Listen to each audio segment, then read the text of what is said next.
Olá e bem-vindos. Hoje a gente vai falar de um problema que, olha, parece um paradoxo total na era da informação. Total. Alguém aí já tentou pesquisar online sobre, sei lá, uma condição de saúde bem específica, algo que afeta milhões de mulheres, e só encontrou resultado genérico, superficial ou, pior, quase nada? Acontece o tempo todo. A gente parte do princípio que tudo tá a um clique, né?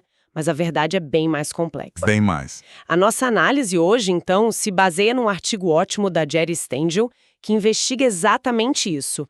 Por que informações que são cruciais sobre saúde da mulher parecem sumir na internet? Ficar invisíveis. Exato. E a ideia aqui é a gente entender as barreiras do sistema, que vão muito além de, é desinformação. A gente vai ver como os próprios algoritmos, as regras das plataformas, acabam limitando o acesso a esse conhecimento. E isso impacta tudo, né? Desde a pessoa que está buscando ajuda até quem decide investir milhões em novas tecnologias de saúde feminina, as Femtechs. Exato. E o mais curioso que o artigo aponta é que não tem um grande vilão na história. Não é tipo uma censura planejada. Não é uma conspiração. Não é. O que acontece é um efeito colateral, uma falha do sistema que nasce da interação entre os robôs de moderação, os critérios de busca do Google, e tudo isso, sem querer, acaba penalizando conteúdo legítimo, super importante, sobre o corpo feminino. Certo. Então bora começar a desembrulhar isso. O ponto de partida do artigo, e talvez o mais direto, é esse choque entre a linguagem da medicina e os robôs que policiam a internet. É uma colisão, né? Pensa em palavras como vagina, mama, menstruação ou mesmo aborto. Termos clínicos. Exato, termos clínicos, neutros. Essenciais. Mas para um algoritmo que foi programado para barrar pornografia, Ah, claro. essas palavras são sinais vermelhos gigantes. O robô não entende o contexto, sabe? Para ele, mama num artigo sobre a amamentação é a mesma coisa que mama num site adulto. E na prática, o que isso causa? O conteúdo é, deletado? Não, e esse é o problema. É mais sutil. O conteúdo é rebaixado nos resultados da busca. Ah, Ele não aparece nos feeds de recomendação, os anúncios para promovê-lo são rejeitados. A informação existe, está lá em algum lugar, mas se ninguém acha... é como se não existisse. A visibilidade vira a barreira. Exatamente. O artigo traz um exemplo que, nossa, me deixou chocada. Uma fundadora de startup, falando em anonimato, disse que a equipe dela reescreve textos. Textos clinicamente perfeitos várias vezes. Sei bem. Mas não para deixar mais claro para o paciente. É para enganar o algoritmo. Eles ficam tentando adivinhar que palavra vai acionar o filtro. Isso é normal. Infelizmente, virou procedimento padrão no setor. É uma restrição operacional. Todas as fintechs lidam com isso. Que loucura. Elas gastam um tempo, um recurso que podia estar indo para pesquisa, sabe? Para desenvolvimento. E, às vezes, para conseguir aparecer, o texto precisa ser menos preciso. O que é um absurdo quando a gente fala de saúde. Mas espera aí, se isso causa um dano real, as plataformas não têm nenhuma responsabilidade? Aí o terreno fica complicado. O artigo cita uma análise do Imran Ahmed, do Center for Countering Digital Hate. Ele explica que, primeiro, a escala da internet torna a moderação humana impossível. Certo. E, segundo, tem proteções legais. Nos Estados Unidos tem a famosa seção 230, uma lei que basicamente blinda as plataformas da responsabilidade pelo conteúdo dos usuários. Entendi. Então, elas ficam meio que protegidas desses danos indiretos. Exato. Mesmo que afetem a vida de milhões de pessoas. Ok. Então, o problema não é só o robô confundindo terminologia. O artigo vai além, né? Fala de um outro filtro, do próprio Google, que também complica. Sim, e essa é talvez a parte mais interessante e complexa. É o conceito que o Google chama de IMML. Your money or your life. Isso, seu dinheiro ou sua vida.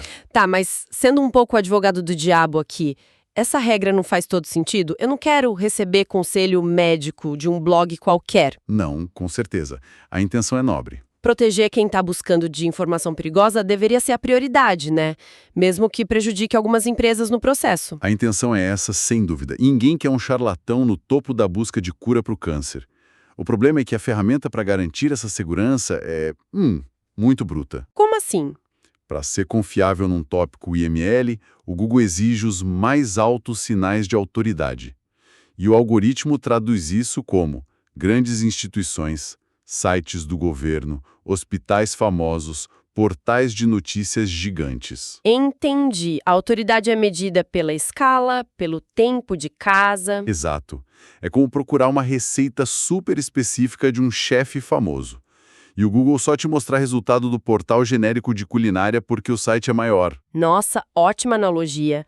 A informação de massa vence a especializada. Exatamente. E na saúde isso é grave. Imagina uma startup fundada pela maior especialista do mundo em endometriose. O conteúdo dela é o mais avançado. O melhor que existe, provavelmente. Sem dúvida. Mas para o algoritmo, a autoridade de um portal de saúde gigante, com uma página genérica sobre dores pélvicas, quase sempre vai pesar mais. O conteúdo dela vai parar na 10ª página de resultados. Onde ninguém chega. Ninguém. Isso não é só impressão. Tem dados. O artigo cita uma pesquisa da Jackie Rothman, do Center for Intimacy Justice. A pesquisa documentou um padrão claro. Qual? Conteúdos e anúncios de saúde da mulher são desproporcionalmente sinalizados como adultos. Enquanto isso, produtos equivalentes para a saúde masculina, tipo para a disfunção erétil, passam pelos filtros muito mais fácil. Existe um duplo padrão, então? Evidente em como os algoritmos interpretam o que é saúde e o que é conteúdo sensível. Tá, então é mais difícil de ser encontrada e mais caro para anunciar. Mas como isso chega no mundo dos investimentos? No dinheiro? A conexão é direta. Para um investidor de risco, uma métrica-chave é o custo de aquisição de cliente. Quanto custa para atrair cada nova usuária? Isso. Se a empresa não aparece no Google e precisa gastar rios de dinheiro em anúncio, que ainda por cima é bloqueado, O custo de aquisição vai lá para cima. para as alturas. E o investidor olha aquilo e pensa, não tem demanda, ou o negócio não é viável. Ele não vê a barreira do algoritmo, ele só vê os números ruins. A invisibilidade digital vira subfinanciamento no mundo real. Certo. Então não é só a linguagem e a autoridade. O artigo mostra que o problema é ainda mais profundo, né? Tem a ver com a própria ciência. Exato. Essa é outra camada. O artigo destaca que muitas condições que afetam as mulheres, como a síndrome dos ovários policísticos, a endometriose... Foram historicamente negligenciadas pela pesquisa. Exatamente. A ciência sobre isso é muito nova, está evoluindo. O artigo até cita Janine Austin Clayton, do NIH, o Instituto Nacional de Saúde dos Estados Unidos, que reconhece abertamente essas lacunas. E como essa lacuna afeta a visibilidade online? Afeta porque os algoritmos são treinados para valorizar o consenso científico estabelecido. Aquilo que está no livro-texto há 20 anos. Perfeito. Informação de ponta de pesquisa recente que ainda não virou consenso pode ser interpretada pelo sistema como especulativa ou de baixa qualidade. O algoritmo não sabe a diferença entre inovação e teoria da conspiração. Nossa, que beco sem saída para essas fundadoras. Pois é. Se elas publicam a pesquisa de ponta, que é o grande diferencial delas, o algoritmo as enterra. Se publicam o básico só para aparecer no Google, elas perdem a credibilidade. O que elas fazem? Elas são forçadas a jogar o jogo do SEO, a otimização para busca, e aí entra outra camada do problema. Que é?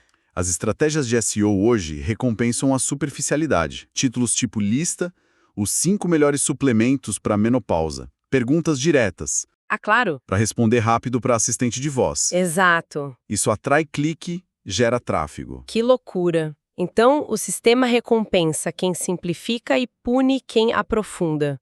Uma startup que tenta criar um guia completo sobre a fisiologia da menopausa. Está em desvantagem contra um blog que só fez uma listinha de suplementos. A escolha vira integridade clínica ou visibilidade para sobreviver. É uma escolha que ninguém na área da saúde deveria ter que fazer. Ninguém. E ainda tem um último ponto que parece uma boa ideia no papel, mas que também complica, as regras de transparência. Sim, é mais sutil, mas importante.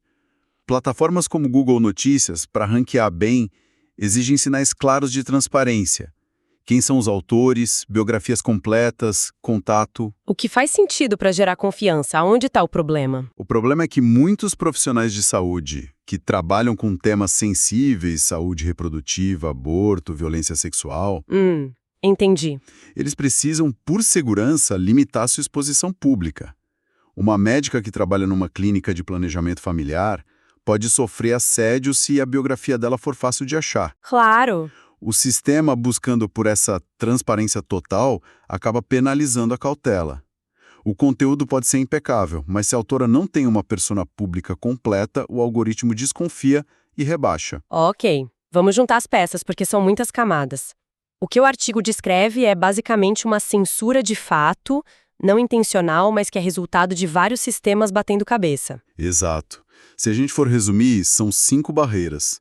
A primeira é a terminologia médica acionando os filtros de conteúdo adulto. Certo. A segunda é a regra YML do Google, que privilegia a autoridade de grandes instituições. Ok. A terceira seria o fato de que a pesquisa sobre saúde da mulher ainda é emergente, então o algoritmo desconfia dela. A quarta, os incentivos de SEO, que forçam a simplificação. E, por fim, a quinta, as regras de transparência que punem quem precisa de discrição. Nenhum desses fatores sozinhos seria impossível de superar, mas juntos eles criam um verdadeiro muro algorítmico. E a consequência final não é só dificuldade para paciente, é um freio em todo um setor de inovação. Exato. Aumenta os custos para as startups, confunde os investidores e, no fim, atrasa soluções para problemas que afetam metade da população mundial. É isso. A grande conclusão do artigo é muito poderosa. As fundadoras dessas empresas não estão falhando. Não é um problema de produto ou de falta de mercado. O problema é o ambiente. O problema é que elas estão construindo soluções incríveis dentro de uma infraestrutura digital que nunca foi projetada para reconhecer ou recompensar o trabalho delas.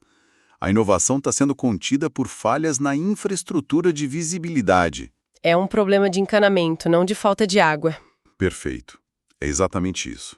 Essa imagem do encanamento é ótima e nos deixa com uma reflexão final, né? Uma pergunta para levar daqui. Manda. Se os algoritmos que moldam nosso acesso à informação são construídos sobre dados históricos que já negligenciavam a saúde da mulher, como a gente pode garantir que a inovação do futuro não fique presa repetindo os mesmos padrões de invisibilidade do passado? A tecnologia promete democratizar, mas talvez ela esteja, sem querer, reforçando os mesmos vieses que um dia prometeu superar.